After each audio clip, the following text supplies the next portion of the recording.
চণ্ডীতলায় ক্ষোভের মুখে এবার তৃণমূল সাংসদ কল্যাণ বন্দ্যোপাধ্যায়। হুগলির চণ্ডীতলা থানার সামনে তৃণমূলের কর্মসূচিতে যোগ দিতে যাওয়ার সময় বিক্ষোভের মুখে।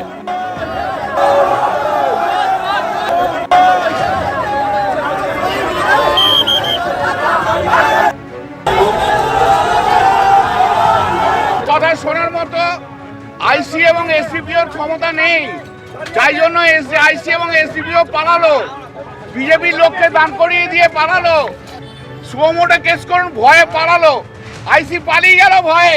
এরপর লাঠি চার্জ করবে, বলে যে মারবে আমাদের, ওখান থেকে ইনস্ট্রাকশন এসে মেরে হটিয়ে দাও। এবারে দেখুন না সবাইকে নিয়ে কেমন মারধর করবে, দেখতে থাকুন কেমন মারধর করবে, দেখতে থাকুন। প্রতিদিনই হবে, 24 ঘন্টায় সব সময় হবে। হ্যাঁ, সাংসদদের টার্গেট করা হচ্ছে। যে সাংসদরা একমাত্র তৃণমূলের সঙ্গে লড়াই করবে বলছে তাদেরকেই টার্গেট করা হচ্ছে। প্রথমত আমরা এই ধরনের যে কোনো হিংসার নিন্দা করি। আমরা গণতন্ত্রে হিংসার কোনো স্থান নেই বলে মনে করি। গণতন্ত্রে এই ধরনের হিংসা অ্যাকসেপ্টেড নয়।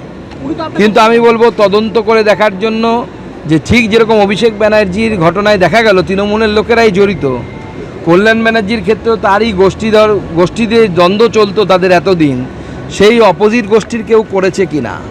একসময় এই কল্যাণ বন্দ্যোপাধ্যায় আমাকে বলেছিলেন আয় সুকান্ত আয়, শ্রীরামপুরে যেতে বলেছিলেন।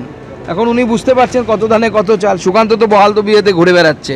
কল্যাণের কল্যাণ হবে কিনা ওখানকার জনতাই মনে হয় কল্যাণের কল্যাণ করে দেবেন। তদন্ত হলে ধরা পড়ে যাবে, দেখবেন ঠিক উল্টো গোষ্ঠীর লোক যাদেরকে চাকরি দেননি উনি তো বিশেষদেরকে চাকরি দিতেন, ওনার কাছের বিশেষ লোকেদের কাজ করতেন, তারাই হয়তো করেছে।